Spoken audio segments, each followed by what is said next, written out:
Hello, MCU fans. Today we're going to take a look at the question of whether or not Shang Chi works better in spring of 2024.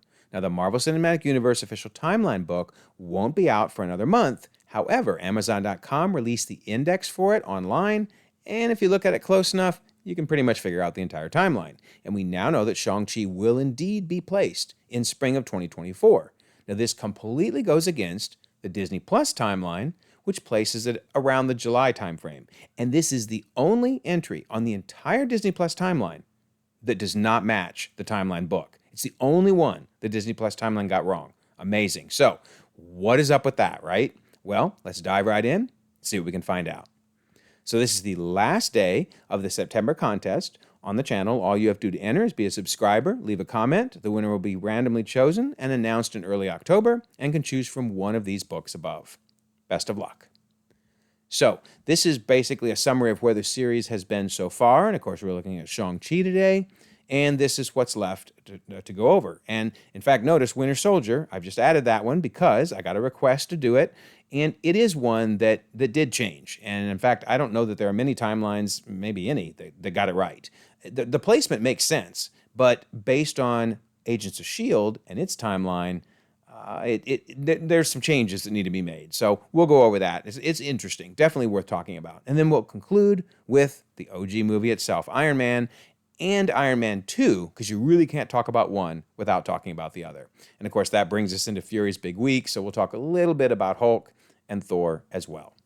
All right, so if there's any others, let me know. But I do think these are the main ones where some of the more popular timelines out there have had something different than what apparently the Marvel Cinematic Universe timeline book is going to show us. Okay, so speaking of, the index, I went over in detail in another video. You can check that out if you're interested, but it just absolutely shows us that Shang-Chi is in spring of 2024. Because notice, page 245 with the Death Dealer, that is the first entry in 2024 for sure. And then it's immediately followed by Falcon and the Winter Soldier, and I chose Sharon Carter in particular, because her entries would be more limited. And notice she picks up around page 251, 253. So Falcon and the Winter Soldier starts in April, 6 months after Endgame. So that puts Shang-Chi in late March, early April. And we'll see the movie does tell us right when it happens. So, okay, let's look at this. Why on earth, then, did Disney Plus put Shang-Chi after Falcon and the Winter Soldier? We saw that it is clearly before. So why does it list it as after? And in fact, in the regions that have Far From Home on them, which the US one doesn't, but I was able to get this from thedirect.com because they always do articles whenever something new shows up on the Disney Plus timeline, no matter what the region. But notice it's even worse, right? Shang-Chi is actually after Spider-Man Far From Home. And since that's a June-July movie, that's why it looks like they're saying Shang-Chi is in July. So why is this wrong? Why did Disney Plus get this one wrong? Well, it could be because Disney Plus is just pretty much putting the movies in the order they were released. Because Far From Home was released, then Shang-Chi, then Eternals, then Multiverse of Madness. But that's not the case all the time because Wakanda Forever came out after Thor Love and Thunder, but is on the timeline before Love and Thunder. So it's not just a case of them putting them in order, of release order. I think they were given the directive to put it there. And I think we're going to see that when the timeline book finally was, being put together, somebody said, there's no way this thing is in July. We have to put it before. So I log on to Disney Plus once a day, really quickly, just to check and see if they've fixed it yet or not. I will be watching it all the way up to the release of the timeline book to see, are they going to fix it? It's the only thing that's wrong. That's amazing to me. The only entry on the entire timeline that's wrong. Anyway, so why does it make so much sense for it to be late March, early April timeframe? Well, a key plot point is going to Ta Lo, and the passage to Ta Lo only opens during Qingming. Notice the line down there. So, okay, when is that? Well, in 2024, the Qingming Festival is from April 4th to 5th. So backdating a little bit of the movie, the beginning of the movie probably creeps into the late March timeframe. So that's why I'm saying late March, early April for the timing of this movie. Now we have seen the Marvel has pretty much shown a disinterest in when the actual festival dates occur in the real world. For example, on the right, we just talked about Ms. Marvel and the fact that the writers pretty much stuck the Eid festival in September, which isn't right. But then also on the left, that's Far From Home, and we've been talking about Far From Home even in this video. They have the Festival of Lights, and that is in Prague, which is normally in November. However, Far From Home takes place in June to July over Peter's fall or summer break. So it seemed like this was yet another instance where Marvel was going, we really don't care when it happens in the real world. And as I mentioned in Miss Marvel, it could very well be that they moved the Eid celebrations because of the blip. The blip was 5 years and 5 months, so maybe that reorganized everything. Here's the problem, though. If you look at the reasoning behind the timing for the Qingming Festival, which is also called Tomb Sweeping Day, notice it says, unlike many traditional Chinese festivals that fall on different dates, Tomb Sweeping Day is the same every year. Most Chinese festivals follow the lunar calendar, but Tomb Sweeping Day always falls on April 4th or 5th. The holiday falls on the 107th day after the start of winter. Okay, well, the blip wouldn't move that then. In fact, nothing would move that. So maybe that's why originally Disney Plus put it where they did, saying, we're not going to worry about when it really happens. The blip moved it. We're going to put it in July after Far From Home, when it turns out, no, you can't. You can't move it. That everything is based on the April 4th or 5th date. Okay.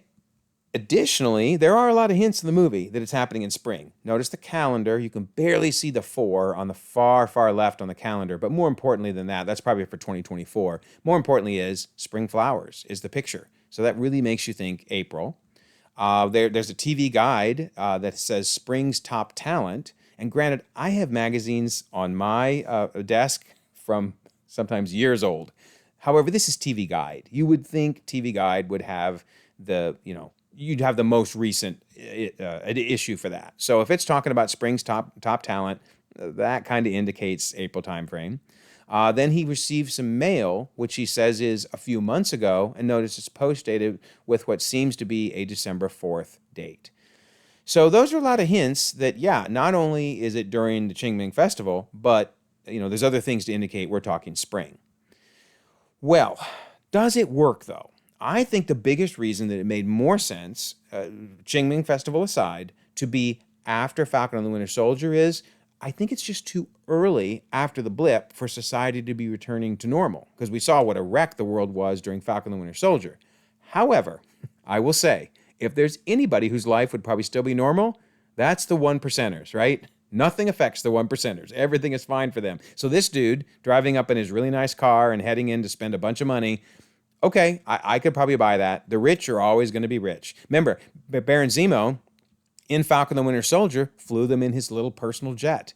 So 1%ers are always going to be 1%ers, even after the blip. So, okay, I can accept that for some people at least, the world was pretty normal, right? Well, then you have to ask, and I really wondered, can you do international travel in spring of 2024? Could they have made this flight? Especially because we learned in Falcon and the Winter Soldier that the GRC began drafting legislation known as the Patch Act, which would seek to restore traditional border regulations. So basically, the borders from all the countries were gone, and now here they are restoring them. Well, it is interesting. If this is taking place in spring, so late March, early April, that's before this is happening in Falcon and the Winter Soldier. This occurrence is more like late April, May timeframe. So really, international travel might be a breeze because there are no borders. So actually, what I thought was an issue with the timing might actually make it make more sense because it would be really hard to do this in July, it seems. Although, hey, they went on international travel in Far From Home, so must be the Patch Act got those borders up and running and international travel was fine. So anyway, I don't think this is an issue. I actually think it works better now when I think about it in spring of 2024. Then there's this darn bus fight where, well, the bus fight was awesome, but they put this July here. And obviously, since it's in spring, this is an early advertisement for a jazz blues festival in July. So that's the in-universe answer. But where Disney Plus placed it, seemingly in July timeframe, it sure seemed like this was another hint. Yeah, we want to do it in July. Nope, it's in spring, and this is just an early ad for the bus.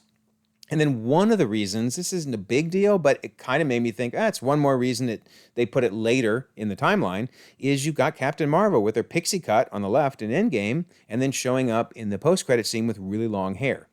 And since it's only a few months later, I mean, I looked on the web, and of course, everything's on the web, right? You can trust everything.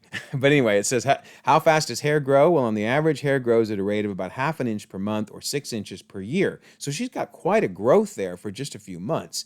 But then I guess you got to consider Captain Marvel's aging is weird, right? I mean, she hasn't aged practically at all since 1995 because of the interstellar travel. When she's flying through space, the theory is she's aging at a slower rate. Who knows what that does with her hair growth, right? Who knows? So bottom line is the movie seems to fit where it should have been to begin with. I mean, most people had this in a spring time frame.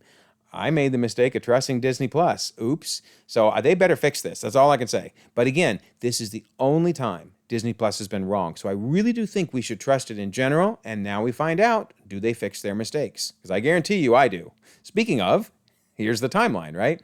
So phase 1 and 2, 2 and 3, and phase 4. Notice I've moved Shang-Chi up to the March-April timeframe. So it's a little bit, therefore, before Falcon and the Winter Soldier, and definitely before Far From Home. So, yep, Disney Plus, fix that thing. And then here's phase 5, of course, moving into 2026. So don't forget, we do have the September contest. Be a subscriber, leave a comment, and the winner will be announced, well, in the next video. So there you go. And then, of course, we have the Discord server out there. And here's Robbie saying, hey, when are you going to do a Shang-Chi video? So, Robbie, I hope you're happy. Tell me if you like this. If we don't get a comment on this video from Robbie, then we know he's not watching them. So I'm watching you, Robbie. I'm going to be looking for your comment. But I will leave a pinned comment so you can join the Discord server. And it will also have a link if you want to download some of these timelines from my Google Drive. Also, if you don't mind, like this video, subscribe if you haven't already. You can check out more content, and we'll all continue to enjoy the ever-growing, ever-changing Marvel Cinematic Universe.